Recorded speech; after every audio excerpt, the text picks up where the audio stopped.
انتہائی قابل احترام سامعین و سامعات، آپ کے سامنے سورہ احزاب کی ایک آیت پڑھی ہے۔ اللہ عز و جل نے فرمایا من المؤمنین رجال صدقوا ما عاهدوا اللہ علیہ، اہل ایمان میں سے کچھ وہ عظیم مرد ہیں، لوگ ہیں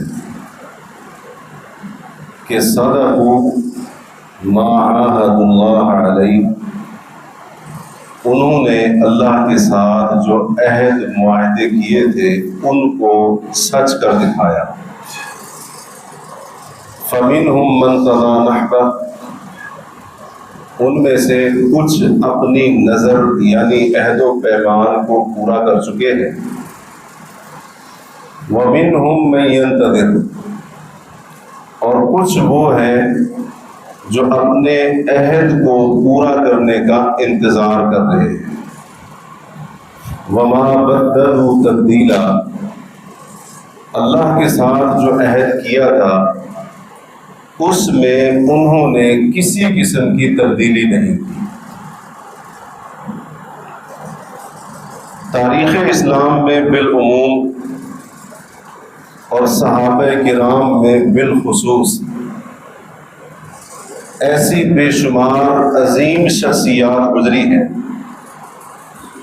کہ جو لوگوں کے اندر معروف نہیں ہیں، لیکن آسمانوں پر اور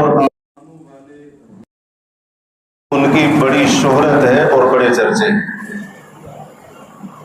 کیونکہ انہوں نے اپنی زندگی کے اندر دین اسلام کے لیے ایسی بے مثال اور لازوال خدمات پیش کی کہ لوگ ان کو نہیں جانتے ہیں، آسمانوں کے فرشتے بھی ان کو بخوبی جانتے ہیں، اور آسمانوں کے رب کے ہاں بھی وہ بہت زیادہ شہرت رکھتے ہیں۔ انہی میں ایک صحابی جن کا آج اس مجلس کے اندر ذکر خیر کرنا مقصود ہے، ان کی سیرت کے چند پہلو آپ کے سامنے رکھنا مقصود ہے۔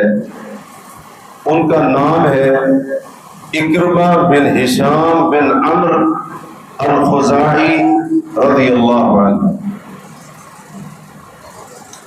اس صحابی نے جب جنم لیا، جس گھرانے کے اندر آنکھ کھولی وہ پورے کا پورا گھرانہ اسلام اور پیغمبر اسلام کی مخالفت کے اندر سب سے آگے تھا۔ باپ وہ ہے جس کو دنیا ابو جہل کے نام سے جانتی ہے۔ نبی اکرم صلی اللہ علیہ وسلم کہ نبوت و رسالت کے آغاز سے لے کر ابو جہل ہشام بن عمرو کے انجام تک یہ جو پورا عرصہ ہے 15 سال کا عرصہ تقریباً نبی علیہ الصلوۃ والسلام کی مخالفت میں، آپ کو جھٹلانے میں، آپ کا مذاق اڑانے میں، اللہ کے نبی کو ایذا پہنچانے میں، مسلمانوں پر ظلم و ستم کے پہاڑ توڑنے میں اور اسلام کی دعوت کی راہ میں رکاوٹیں ڈالنے میں اس بندے نے کوئی کسر نہیں چھوڑی، کبھی کوئی موقع ہاتھ سے نہیں جانے دیا۔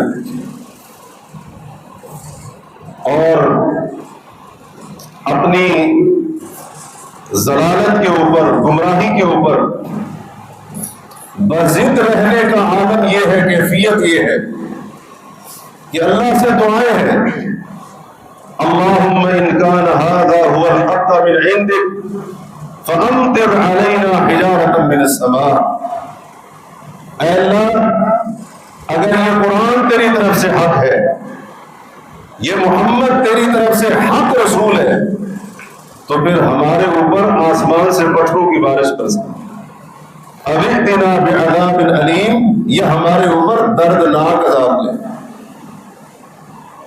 جب گردن کاٹی جا رہی ہے بدر کے میدان کے اندر، اس وقت بھی اس کا فخر و غرور جانے کا نام نہیں لے رہا، اور کہتا ہے کہ مجھ سے بھی بڑا کوئی سردار ہوگا جس کو اس کی قوم نے قتل کیا۔ یہ باپ کا حال ہے، لیکن بیٹا نام ہے اکرمہ۔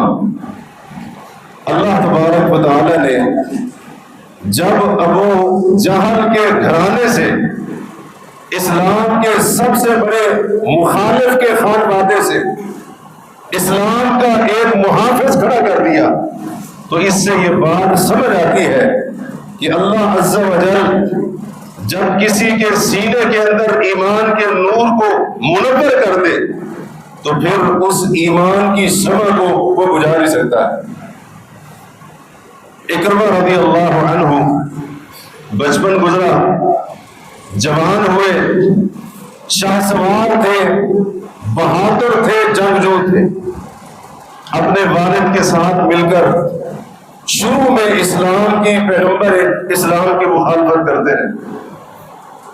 جنگ بدر کے اندر ابو جہل انجام کو پہنچتا ہے، ظاہر ہے ابھی تک اسلام قبول نہیں کیا اکرمہ نے، والد کے جانے کا غم ہے، اس لیے ان کی سیرت لکھنے والوں نے اس بات کا تذکرہ کیا کہ غزوہ احد کے اندر پورے جوش و خروش کے ساتھ شرکت کرتے ہیں اور لشکر کا ایک اہم حصہ اس کی کمان سنبھالتے ہیں۔ وقت گزرتا گیا، 8 ہجری کا سال آ جاتا ہے، محمد الرسول اللہ صلی اللہ علیہ وآلہ وسلم مدینہ طیبہ سے 10,000 قدوسیوں کا لشکر لے کر مکہ مکرمہ کا رخ کرتے ہیں اور وہاں پر جا کر مکہ کی سرزمین کو فتح کرتے ہیں۔ اللہ کے نبی علیہ الصلوۃ والسلام نے امن کے پروانے جاری کر دیے، من اغلق بابہ فہو آمن، جس نے گھر کا دروازہ بند کر دیا وہ امن میں ہے، میں محمد اس کو امن کی ضمانت دیتا ہوں، پروانہ دیتا ہوں۔ اور نبی علیہ الصلوۃ والسلام نے فرمایا جو کعبہ کے اندر آ گیا وہ بھی امن میں ہے۔ ومن دخل دار ابی سفیان فہو آمن، جو ابو سفیان کے گھر کے اندر داخل ہو گیا پناہ لی محمد کی طرف سے، اس کو بھی امان۔ سنن نسائی کی روایت ہے، نبی علیہ الصلوۃ والسلام نے صحابی کہتے ہیں امن الناس کلہم، فتح مکہ کے موقع پر تمام کے تمام لوگوں کے لیے امن کے پروانے جاری کر دیے، سب کے لیے امان ہے، کہتے ہیں سوائے 4 مردوں کے اور 2 عورتوں کے۔ ان 4 مردوں میں ایک نام اکرمہ کا بھی ہے، ابھی تک مسلمان نہیں ہوئے۔ نبی علیہ الصلوۃ والسلام نے کیا فرمایا، اقتلوہم وَإِنْ وَجَدْتُمُوهُمْ مُتَعَلِّقِينَ بِأَسْتَارِ الْكَعْبَةِ، یہ نام جو میں نے گنوائے ہیں، اکرمہ بن ہشام بن عمرو، مقیس بن سبابہ وغیرہ، اگر کعبہ کے پردوں کے اندر چھپے ہو، مجھ محمد کا حکم ہے وہاں سے بھی پکڑ کر ان کو ان کے انجام تک پہنچا دیں۔ مصطفیٰ کی عدالت سے سزا سنائی جا چکی ہے اور یہ سزا کا فیصلہ نافذ العمل ہوگا، کیونکہ اس کو نافذ العمل کرنے والے عام لوگ نہیں، مصطفیٰ کے جانثار ہیں۔ اس لیے اس فیصلے کے نفاذ کے اندر کسی لچک کا شبہ کرنا اس کا تصور بھی نہیں کیا جا سکتا۔ نبی علیہ الصلوۃ والسلام کی عدالت سے سزا سنا دی گئی، اکرمہ بھی شامل ہے۔ پتہ چلا میرے لیے تو سزا کا حکم ہے، مزاحمت کرنے کی کوشش کی، کامیاب نہیں ہوئے، مکہ چھوڑنا پڑا، یمن کا رخ کیا اور کشتی کے اندر سوار ہو گئے۔ یہ نسائی کی روایت ہے پوری۔ کشتی میں جب سوار ہوئے، کشتی اپنی منزل کی طرف رواں دواں ہے، اسی دوران تیز آندھی کشتی کو اپنی لپیٹ کے اندر لے لیتی ہے۔ کشتی والوں نے کہا ایک دوسرے سے، اخلصوا، اب مخلص ہو کر اللہ کو پکارو، فإن آلہتکم لا تنفع ہاہنا، جن کو معبود بنا کر پکارتے ہو، ان سے دعائیں التجا کرتے ہو، تمہارے معبود یہاں سمندر کے درمیان میں اور ہوا کی اس تیز لہروں کے اندر تمہارے کچھ کام نہیں آ سکتے۔ اخلص ہو، مخلص ہو کر پکارو۔ یہ وہ لمحہ تھا کہ جس نے اکرمہ بن ہشام بن عمرو رضی اللہ عنہ کی زندگی کو تبدیل کر دیا۔ سوچنے پر مجبور ہو گئے اور کہا اگر سمندر کے اندر بچانے والی وہ اکیلی ذات ہے تو پھر خشکی کے اندر بچانا بھی اسی کا کام ہے۔ جن کو ہم معبود سمجھتے رہے، جن کو ہم مشکل کشا سمجھ کر پکارتے رہے، جن سے ہم التجائیں اور فریادیں کرتے رہے، یہ حاجت روا ہے، یہ بگڑی بنائے گا، یہ جناب مصیبت تکلیف سے نکالے گا، یہ بیماری سے شفا دے گا، اگر وہ یہاں کام نہیں آ سکتا ہے تو پھر مکہ کی گلیوں کے اندر وہاں پر بھی کام نہیں آ سکتا ہے۔ مسئلہ سمجھ آ گیا توحید والا؟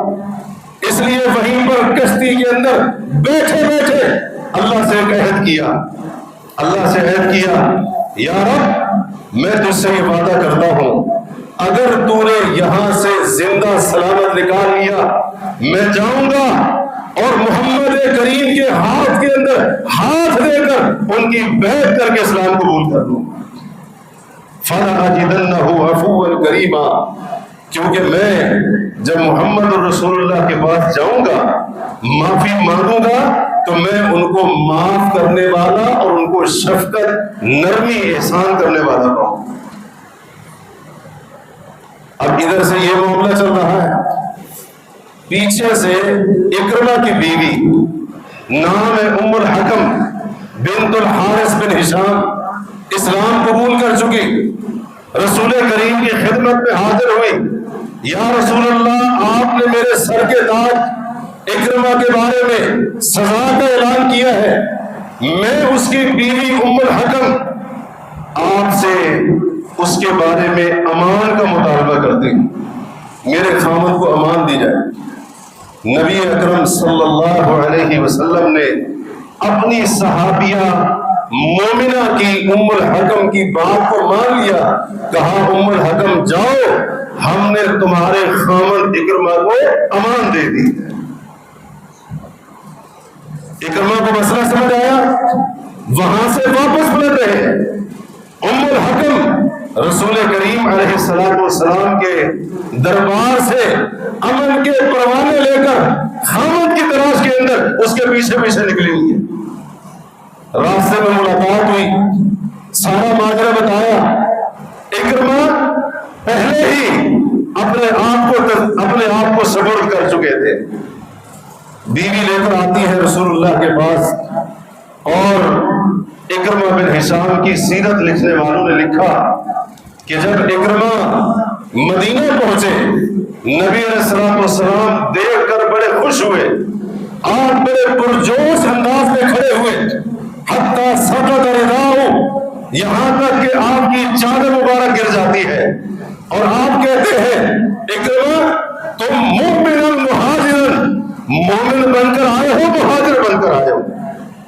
رسول کریم علیہ السلام نے استقبال کیا، اکرمہ نے اللہ سے کیا ہوا عہد پورا کیا، نبی کے ہاتھ پر ہاتھ رکھا، اشہد ان لا الہ الا اللہ و اشہد ان محمد رسول اللہ، کلمہ پڑھا اور اپنے آپ کو اسلام میں داخل کر۔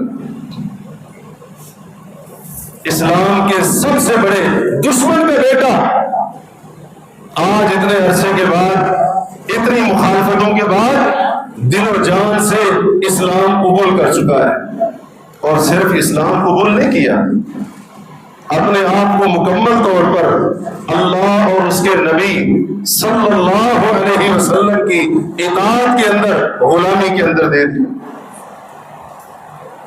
حضرت اکرمہ رضی اللہ عنہ کو اسلام قبول کرنے کے بعد تقریباً 7 سال کا عرصہ ملا، زیادہ نہیں، صرف 7 سال کا عرصہ ملا۔ یہ 7 سال اسلام کے لیے وقف ہے۔ جس طرح پہلے مخالفت کے اندر آگے آگے ہے، اب اسلام قبول کرنے کے بعد اسلام کے دفاع میں سب سے آگے۔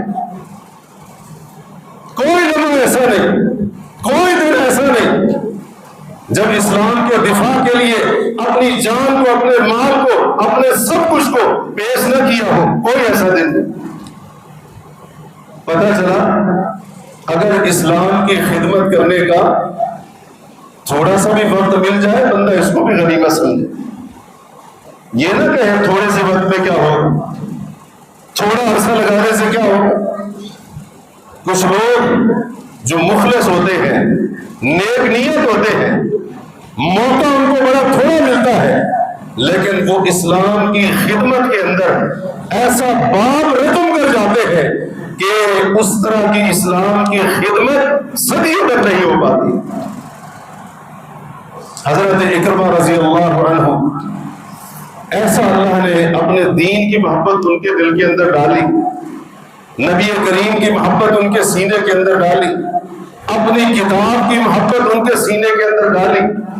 پہلے مخالفت ہے، اللہ کی کتاب کو کلام اللہ ماننے کے لیے تیار تھے، جب رب نے سینہ کھول دیا، اسلام کی شمع دل کے اندر، ایمان کا نور سینے کے اندر منور ہو چکا ہے، پھر رب کے ساتھ اتنی محبت ہے، اس کی آیات کے ساتھ اتنا پیار ہے، اس کی کلام کا اتنا تقدس اور اکرام ہے دل کے اندر۔ مسند دارمی کے اندر یہ روایت موجود ہے، دیگر کتابوں میں بھی ہے۔ اکرمہ بن ہشام رضی اللہ عنہ قرآن مجید پڑھنے کے لیے جب کھولتے، زاروں کے دار رویا کرتے تھے، قرآن مجید کو اٹھاتے اور اپنے سر کے اوپر رکھتے، ماتھے کے اوپر رکھتے، اور رو رو کر کہا کرتے تھے، ہذا کلام ربی، ہذا کتاب ربی، لوگوں سنو، یہ میرے رب کا سچا کلام، یہ میرے رب کی سچی کتاب ہے۔ پہلے مخالفت کرتے رہے، لیکن ایسا دل صداقت سے بھرپور ہے، اب اعلان کر رہے ہیں، اللہ کی کلام کی صداقت کی گواہیاں دے رہے ہیں۔ وہ گواہیاں نہ بھی دیتے، قرآن تو پھر بھی اللہ کا سچا کلام ہے۔ یہ دراصل ان کا ایمان تھا جو زبان کے اوپر جاری ہو جایا کرتا تھا۔ سلسلہ چلتا رہا، نبی اکرم صلی اللہ علیہ وسلم دنیا سے تشریف لے گئے۔ سیدنا ابوبکر صدیق کا زمانہ ہے، بنو حنیفہ کا کذاب، مسلمہ کذاب کے نام سے جس کو اسلامی تاریخ پہچانتی ہے، نبوت کا دعویٰ رسول اللہ کی حیات طیبہ کے اواخر میں کر چکا تھا، تو اس کے خلاف سیدنا ابوبکر صدیق نے تمام صحابہ کی اتفاقی رائے سے لشکر بھیجے۔ مسلمہ کذاب کے خلاف جو لشکر گئے، ان میں اکرمہ بن ہشام بن عمرو المخزومی رضی اللہ عنہ بھی شریک تھے۔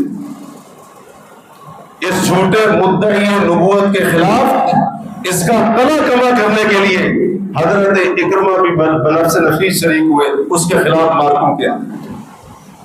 حضرت ابوبکر صدیق کا دور گزر جاتا ہے، سیدنا عمر فاروق کا دور ہے۔ رومیوں کے خلاف ایک بڑا اہم اور مشہور مارکہ ہوتا ہے جس کو جنگ یرموک کہا جاتا ہے۔ رومیوں کی تعداد تقریباً لاکھوں کے اندر، بہت زیادہ تعداد، اور ادھر سے مسلمانوں کی تعداد ہے صرف 40,000۔ اس مارکہ یرموک کے اندر اکرمہ بن ہشام بن عمرو المخزومی رضی اللہ عنہ بھی شریک ہے۔ بلکہ انہوں نے جب کچھ لوگوں کو دیکھا کہ وہ پسپا ہونے کی کوشش کر رہے ہیں، انہوں نے اپنے ساتھیوں سے کہا کہ آؤ کون ہے جو میرے ہاتھ پر موت کے اوپر بیعت کرتا ہے؟ کوئی ہے جو میرے ہاتھ کے اوپر بیعت کرے کہ ہم میدان چھوڑ کر بھاگیں گے نہیں، مرتے دم تک ثابت قدم ہو کر ان کا مقابلہ کریں گے؟ بایعونی علی الموت، موت کے اوپر میرے ساتھ بیعت کرو۔ اور پھر کئی افراد وہاں پر کھڑے ہوتے ہیں، ان کا چچا حارث بن ہشام بھی اس میں شامل ہے، عیاش بن ربیعہ بھی شامل ہے اس کے اندر، دیگر کئی افراد۔ اور ان کا یہ جو دستہ تیار ہوتا ہے اس کو کہا جاتا ہے کتیبۃ الموت، یہ موت پر بیعت کرنے والا دستہ ہے، یہ عام لوگوں کا دستہ ہے۔ یہ بیعت کرنے کے بعد رومیوں کی صف کے اندر گھسے اور بہادری کی مثالیں قائم کر صفوں کو تہز کر دیا۔ اللہ کا کرنا ایسے ہوا، اکرمہ بھی زخمی ہو کر نڈھال ہو کر زمین پر گر گئے، ان کے چچا حارث بن ہشام یہ بھی زخمی ہو کر نڈھال ہو کر گر گئے، اور عیاش بن ابی ربیعہ یہ بھی زخمی ہو کر نڈھال ہو کر گر گئے۔ اور تاریخ کے سنہرے وقت اور آپ کے اندر اظہار اور ہمدردی کا یہ بڑا عظیم واقعہ لکھا ہوا ہے سیدنا اکرمہ کی سیرت کے اندر۔ زخموں سے چور ہے اور سانسیں نکلنے کے قریب ہے، اکرمہ درمیان میں ہے، دائیں جانب چچا حارث بن ہشام ہے، بائیں جانب عیاش بن ابی ربیعہ ہے، تینوں کی حالت ایک جیسی، زخموں سے چور، آخری سانسیں چل رہی ہیں، پانی کی ضرورت ہے، کوئی پانی پلائے، پانی لانے والا پانی لاتا ہے، اور سب سے پہلے حارث بن ہشام کو پانی پلانے کی کوشش کرتا ہے۔ حارث بن ہشام نے اپنی دائیں طرف نظر دوڑائی، بھتیجا اکرمہ انہی جیسی کیفیت کے اندر مبتلا ہے، پانی کا طلبگار ہے۔ حارث نے کہا پانی مجھے نہیں، اکرمہ کو پہلے پلاؤ۔ اکرمہ کے پاس گیا پانی پلانے والا، اکرمہ نے دائیں جانب دیکھا، عیاش بن ابی ربیعہ وہ بھی اسی کیفیت سے دو چار پانی کے طلبگار، اکرمہ نے کہا مجھے نہیں، عیاش کو پہلے پانی پلاؤ۔ راوی کہتے ہیں جب پانی پلانے والا عیاش کے پاس پہنچا، ان کی روح پرواز کر چکی تھی، جام شہادت نوش کر چکے، وہ واپس آتا ہے اکرمہ، چلو عیاش تو جام شہادت نوش کر گئے، اکرمہ کو پانی پلا کر ان کی جان بچا لو۔ واپس آیا دیکھا اکرمہ بھی شہید ہو چکے، کہا چلو یہ بھی شہید ہو گئے، ان کے چچا حارث بن ہشام رضی اللہ عنہ ان کو بچا لو، پانی پلا لو، اور آئے دیکھا وہ بھی جام شہادت نوش کر چکے۔ شہادت بھی ملی تو اس طرح سے ملی، اظہار، ہمدردی، اپنے اوپر دوسروں کو ترجیح۔ ایک وقت وہ تھا کہ جب مسلمانوں کے خون کے درپے ہوا کرتے تھے، جب اللہ نے سینے کو ہدایت سے منور کر دیا تو پھر حالت یہ ہے اپنے مسلمان بھائیوں کے لیے اپنی جانیں قربان کر رہے ہیں۔ یہ چند ایک باتیں مختصراً ان کی سیرت کے تعلق سے میں نے آپ کے سامنے رکھی ہے، اور ان کی سیرت کے چند جو نمایاں پہلو ہیں وہ آپ کے سامنے پیش کرنے کی کوشش کی ہے۔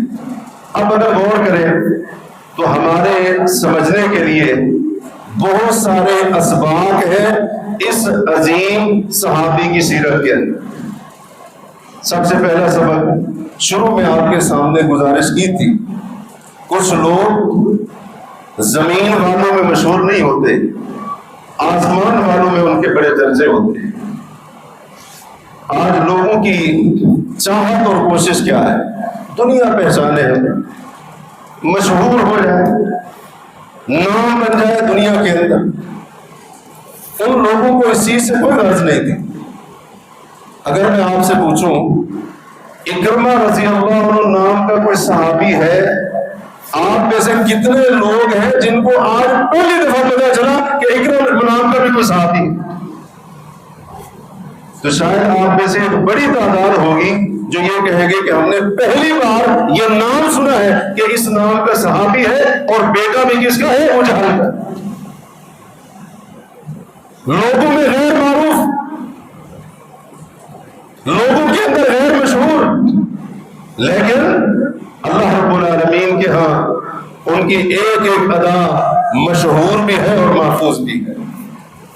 انہوں نے جو قربانیاں دی، بے مثال خدمات پیش کی، اللہ رب العالمین نے ان کو ان کا بہترین بدلہ اور بہترین جزا عطا فرمایا۔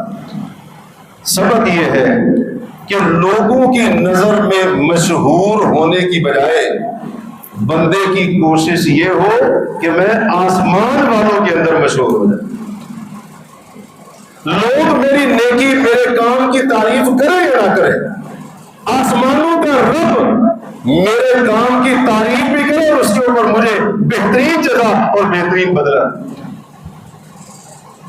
سب سے پہلا سبق یہ ہے۔ دوسرا سبق، اگر بندے کو اللہ تبارک و تعالیٰ نے ہدایت دی ہے، توبہ کرنے کی توفیق دی ہے، توبہ کرنے کے لیے صرف اتنا کافی نہیں ہے کہ بندہ کہے بس جی میں نے اپنے اس گناہ کو چھوڑ دیا اور میں توبہ طائب ہو گیا، صرف اتنا کافی نہیں ہے، بلکہ اس بندے کو چاہیے کہ توبہ کرنے کے بعد اپنی تمام تر صلاحیتوں کو پھر اسلام کے دفاع کے لیے وقف کر۔ حضرت اکرمہ رضی اللہ عنہ، آپ نے سنا پہلے کس طرح سے مخالفت ہوتی رہی، کتنا طویل عرصہ مخالفت کے اندر، اسلام کے اندر صرف 7 سال ملے، زیادہ عرصہ نہیں ملا، ایسی انہوں نے خدمات پیش کی، ایسا انہوں نے عملی نمونہ پیش کیا۔ اسلام کی سربلندی کے لیے اللہ تبارک و تعالیٰ نے شہادت کی موت سے سرفراز کی۔ شہادت کی موت ایسے نہیں مل جایا کرتی، اس کے پیچھے زندگیاں ہوتی ہیں، پاک بازی والی زندگیاں، نیکی تقوی والی زندگیاں، اللہ کی اطاعت شعاری والی زندگیاں۔ اللہ رب العالمین شہادت کے مرتبے ہر کسی کو نہیں دیتا ہے۔ یہ ان کا شہادت کا رتبہ پانا اس بات کی دلیل ہے کہ انہوں نے 7 سال کے عرصے کے اندر، اس دلیل مدت کے اندر ایسے بڑے بڑے اعمال کیے جن اعمال سے اللہ ایسا راضی ہوا کہ رب نے ان کو شہادت کی موت عطا فرمائی۔ اس لیے اگر کسی کو تھوڑا وقت ملتا ہے تو وقت کے تھوڑا ہونے کا بہانہ نہ بنائے، یہ عذر نہیں چلے گا۔ تھوڑا وقت ملا ہے نا، اس کو غنیمت جانو، جتنا وقت ملا ہے فرصت سمجھ کر، سنہری موقع سمجھ کر اپنی تمام تر صلاحیتیں، قوتیں، کوششیں، کاوشیں لگا دو اللہ کے دین کے لیے، رب کے دین کی خدمت کے لیے، اس کی اطاعت کے اندر، عبادت کے اندر۔ رب نے اگر تمہاری ایک عبادت نیکی قبول کر لی، اللہ کے ہاں تمہارا بیڑا پار ہو جائے۔ یہ ایک بہت بڑا سبق ہے حضرت اکرمہ رضی اللہ عنہ کی سیرت کے اندر۔ اور تیسرا بڑا سبق وہ یہ ہے کہ ہر بندے کو، خاص طور پر وہ بندہ جو صراط مستقیم سے ہٹا ہوا ہے، گمراہی کی کسی راہ پر چل رہا ہے، اس بندے کو اللہ تبارک و تعالیٰ اس کی زندگی میں کم از کم ایک موقع ایسا ضرور دیتا ہے جو اس کے لیے ٹرننگ پوائنٹ ثابت ہو سکتا ہے۔ اللہ ہر بندے کو کم از کم ایک موقع ضرور دیتا ہے، ویسے تو بے شمار موقع دیتا ہے، کم از کم ایک موقع ہر بندے کو ضرور ملتا ہے۔ جو شرک کے راستے پر چل رہا ہے، جو بدعت کے راستے پر چل رہا ہے، بے دینی کے راستے پر ہے، الحاد کی بھول بھلیا کے اندر گم ہو چکا ہے، گناہوں معصیتوں کی دلدل کے اندر دھنسا چلا جا رہا ہے، اللہ رب العالمین اس کی زندگی کے اندر زیادہ نہیں تو ایک موقع اس کو ضرور دیتا ہے، اس کے شرک سے توحید کی طرف آنے کا، گناہ سے نیکی کی طرف آنے کا، معصیت سے اطاعت کی طرف لوٹنے کا، اور اسی طریقے سے الحاد، کفر، بدعت وغیرہ سے نکل کر ایمان، توحید اور سنت کے راستوں کی طرف آنے کا۔ اب یہ الگ بات ہے کچھ لوگوں کو یہ موقع پتہ چلتا ہی نہیں ہے، اور کچھ لوگوں کو یہ موقع پتہ چل جاتا ہے کہ ہمیں موقع ملا ہے۔ اور یہ بھی الگ بات ہے کہ اکثر لوگ وہ موقع پا کر بھی کما دیتے ہیں۔ کچھ خوش نصیب ایسے ہوتے ہیں جو اس ایک ملنے والے موقع سے فائدہ اٹھا کر اس سے اچھی طرح سے فائدہ اٹھاتے ہیں اور اپنی ساری زندگی سنوار لیتے ہیں، جیسا کہ حضرت اکرمہ رضی اللہ عنہ، باپ ابو جہل ہشام بن عمرو کو بڑے موقع ملے، اسلام کی بڑی دعوت ملی، اور کس کی زبانی ملی؟ محمد رسول اللہ کی زبان۔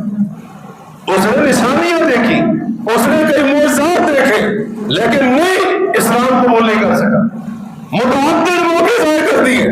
اور یہاں اکرمہ کو صرف ایک موقع ملتا ہے، سمندر کی موجوں کے درمیان اللہ رب العالمین نے اپنی توحید والا مسئلہ سمجھنے کی توفیق عطا فرمائی۔ اکرمہ نے وہ موقع ہاتھ سے جانے دیا۔ یہی موقع تھا جو اکرمہ بن ہشام رضی اللہ عنہ بنا دیتا ہے، اور یہ ان کے لیے ٹرننگ پوائنٹ ثابت ہوتا ہے۔ اکرمہ پہلے ایک مجرم کی حیثیت سے مکہ چھوڑ کر بھاگ کر یمن کی طرف رخ کیے ہوئے، سزائے موت کا آرڈر محمد رسول اللہ کی عدالت سے سنایا جا چکا، لیکن اللہ نے موقع دیا، اس موقع سے فائدہ اٹھایا، سزا بھی معاف ہو گئی، صحابیت کا درجہ بھی ملا، اور اس سے بڑھ کر اللہ رب العالمین نے شہادت کی موت عطا فرمائی۔ یہ موقع ہمیں بھی ملتے ہیں، لیکن ہم ان موقعوں کو نظر انداز کر دیتے ہیں۔ اللہ بڑے موقع دیتا ہے، ہم توجہ نہیں کرتے، اللہ جھنجھوڑتا ہے۔ غفلت کی نیند جس کے اندر ہم سو رہے ہیں پڑے ہوئے، ان غفلتوں سے جگانے کے لیے رب بڑا جھنجھوڑتا، کبھی بیماری کے ذریعے، کبھی حادثے کے ذریعے، کبھی کسی اور ذریعے سے۔ لیکن جو اپنے عقیدے میں نظریے میں پکا ہے، اگر بیماری آ جائے، مصیبت گھیر لے، تکلیف آ جائے، پھر بھی وہ کدھر بھاگ رہا ہوگا؟ پھر بھی اپنے شرک والی جگہ پر بھاگ رہا ہوگا۔ تو اس لیے اس طرح کے موقع جب انسان کو ملے تو ان کو ضائع نہیں کرنا چاہیے۔ ایک موقع حضرت ابراہیم علیہ السلام کی قوم کو ملا تھا۔ حضرت ابراہیم علیہ السلام نے قوم کو سمجھانے کے لیے کہ جن بتوں کو تم اللہ کے سوا معبود بنائے بیٹھے ہو، جن کو تم اپنا مشکل کشا اور سب کچھ سمجھتے ہو، نفع نقصان کا مالک جان بیٹھے ہو، یہ کچھ بھی نہیں ہے، نہ نفع ان کے ہاتھ میں نہ نقصان کے مالک ہے۔ یہ مسئلہ سمجھانے کے لیے قوم جب اپنے میلے ٹھیلے کی طرف جاتی ہے، انہوں نے سارے بتوں کو توڑ ڈالا، عیب لگا دیا ان کو، سوائے ایک بت کے۔ معروف واقعہ آپ نے کئی بار سنا ہوا ہے۔ قوم واپس آتی ہے بڑے غصے کے اندر، یہ کس نے کیا؟ کہا ابراہیم نے کیا ہوگا، اور کس کی ضرورت ہو سکتی؟ تو اللہ تبارک و تعالیٰ نے فرمایا، جب حضرت ابراہیم علیہ السلام نے ان کو یہ کہا کہ مجھ سے کیوں پوچھتے ہو، یہ جو بڑا تمہارا کھڑا ہے، تم تو کہتے ہو نفع نقصان کے مالک ہے، اسی سے پوچھ لو یہ سارا کچھ کون کر کے گیا ہے؟ اس نے کہا ابراہیم تمہیں پتہ نہیں ہے کہ بولتے نہیں ہیں۔ حضرت ابراہیم نے اس موقع پر کہا تھا، اف لکم ولما تعبدون من دون اللہ، افسوس ہے تم پر اور تمہارے ان معبودوں کے اوپر، ان کی عبادت کرتے ہو جو اپنے آپ کو بھی نہ بچا سکے، جو اپنی حفاظت نہ کر سکے، وہ تمہاری حفاظت کیا کریں گے؟ جو اپنے آپ کو نقصان پہنچانے والے کا نام نہیں بتا سکتے ہیں، نشاندہی نہیں کر سکتے، وہ تمہیں کیا نفع دیں گے، تمہیں کیا نقصان سے بچائیں گے؟ اللہ نے فرمایا یہاں پر ان کی عقل تھوڑی دیر کے لیے ٹھکانے آئی، لیکن پھر فوری طور پر پلٹا کھایا۔ وہی بات ہے، اللہ نے موقع دیا تھا دعوت توحید کو سمجھنے کا، لیکن انہوں نے موقع ضائع کر دیا، اور نتیجہ یہ نکلا پوری قوم حضرت ابراہیم کی دشمن بن جاتی ہے۔ تو اس طرح کے موقع اللہ رب العالمین دیتا ہے، ہر کسی کو دیتا ہے، کوئی اس موقع سے فائدہ اٹھا لیتا ہے، اور کوئی ایک موقع کیا ہزاروں موقع ان کو ضائع کر دیتا ہے۔ تو اس لیے اللہ تبارک و تعالیٰ مجھے اور آپ کو کبھی اس طرح کا موقع دیتا ہے سدھرنے کا، سمجھنے کا، توبہ کرنے کا، پلٹنے کا، دین کی طرف واپس آنے کا، اطاعت اور عبادت کی طرف لوٹنے کا، تو اس موقع سے فائدہ اٹھانا چاہیے اور اس کو نظر انداز نہیں کرنا چاہیے۔ اس کے علاوہ اگر ہم گنتے جائیں، غور کرتے جائیں، دیکھتے جائیں تو بے شمار فوائد، اسباب، عبرتیں، نصیحتیں اس عظیم صحابی کی سیرت کے اندر موجود ہیں۔ دل اللہ کے ہاتھ میں ہے، اللہ جب اور جیسے چاہتا ہے دلوں کو پھیر دیتا ہے۔ لہذا دو دعائیں اپنی دعاؤں کا لازمی حصہ بنانی چاہیے۔ ایک دعا یہ، یا مصرف القلوب صرف قلبی الی طاعتک، اور ایک روایت کے مطابق صرف قلبی الی دینک، اے دلوں کو پھیرنے والے میرے دل کو اپنی اطاعت اور اپنے دین کی طرف پھیر۔ اللہ نے پھیرا نا حضرت اکرمہ کا دل، پھیر دیا اپنے دین کی طرف، پھیر دیا توحید کی طرف۔ یہ ہمارے یہاں کئی لوگ ہوتے ہیں جی فلاں یہ کہتا ہے، فلاں یہ کہتا ہے، ہم کدھر گئے؟ کہیں نہ جاؤ، آؤ اللہ کے سامنے دعا کرو اللہ سے، یا اللہ حق کی طرف دل پھیر دے۔ اللہ سے مانگی کبھی ہدایت، دل پھیرنے کی دعا کی۔ یہ دعا اپنی دعاؤں کے اندر لازم شامل کرنی چاہیے۔ اللہ کب کس کا دل پھیر دے کوئی پتہ نہیں، یہ دعا کیا کرے اللہ ہمارے دلوں کو بھی حق، نیکی، اطاعت، ایمان کی طرف پھیر دے، اور اللہ ہماری اولادوں، اہل و عیال کے دلوں کو بھی حق، اطاعت، نیکی، دین اور ایمان کی طرف پھیر دے۔ یہ ضرور دعا کیا کرے، خاص کر آج کے فتنوں کے دور کے اندر۔ اور اس سے اور بات بھی سمجھتے جائیں، جو لوگ دین کا کام کر رہے ہیں کسی حالت میں بھی مایوس نہیں ہونا ہے۔ ہم نے بڑا سمجھایا، کوئی سمجھتا نہیں ہے، بہت مرتبہ کہا ہے، کوئی سننے کو تیار نہیں ہے، مایوسی نہیں۔ 21 سال کا عرصہ گزرا ہے اکرمہ رضی اللہ عنہ کو مخالفت کرتے کرتے، اللہ نے کب دل پھیر دیا؟ ایک لمحے کے اندر۔ اس لیے ہماری ذمہ داری کیا ہے؟ اپنے حصے کا کام کرتے جانا، اپنے حصہ ملاتے جانا۔ میرا کام ہے بولنا، میرا کام ہے تبلیغ کرنا، میری ذمہ داری امر بالمعروف نہی عن المنکر، نیکی کی دعوت کو عام کرو اور لوگوں کو برائی سے روکو، اللہ کی مخالفت سے باز رکھنے کی کوشش، یہ میری ذمہ داری ہے۔ اللہ کب کس کے دل کے اندر بات ڈال دے یہ اس رب کی حکمت بھی ہے، اس کی مرضی بھی ہے۔ لہذا کبھی بھی مایوس نہیں ہونا چاہیے۔ اور دوسری دعا جو آپ کو بتا رہا تھا وہ یہ، ربنا لا تزغ قلوبنا بعد اذ ہدیتنا، یا اللہ ہمیں ہدایت دینے کے بعد ہمارے دلوں کو نہ پھیرنا۔ جب تو نے ہدایت کا راستہ دکھا دیا اب ہمارے دلوں کو ٹیڑھا نہ کرنا، اس ہدایت کی راہ پر سیدھا رکھنا۔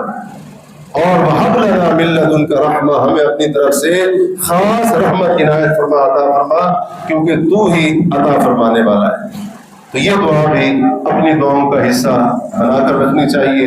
اللہ تبارک و تعالیٰ سے دعا ہے اللہ رب العالمین ہمیں نبی کریم صلی اللہ علیہ وآلہ وسلم اور آپ کے اصحاب کرام اور آپ کے اہل بیت رضوان اللہ علیہم اجمعین ان کی سچی پیروی کرنے کی توفیق عطا فرمائے۔ اللہ تبارک و تعالیٰ ان کی سیرت کو ہمیں اپنے لیے مشعل راہ بنانے کی توفیق عطا فرمائے۔ اللہ ہمارے سینوں کو، ہمارے دلوں کو، ہمارے قلوب و اذہان کو کتاب و سنت کے نور سے، وحی کے علم کے نور سے بھر دے۔ اللہ تبارک و تعالیٰ ہمارے لیے ہدایت کی ہر راہ کو روشن کر دے، اور اللہ تبارک و تعالیٰ ہر قسم کی ضلالت، گمراہی، تاریکی اور فتنے سے بچتے رہنے کی توفیق عطا فرمائے۔ رب تبارک و تعالیٰ سے دعا کرتے رہا کریں اللہ جب تک زندہ رکھے اسلام پر ثابت قدمی عطا فرمائے۔ اللہ جب موت دے تو نیک اعمال کرتے ہوئے حالت ایمان کے اوپر موت دے۔ اقول قولی ھذا واستغفر اللہ لی ولکم وآخر دعوانا ان الحمد للہ رب العالمین۔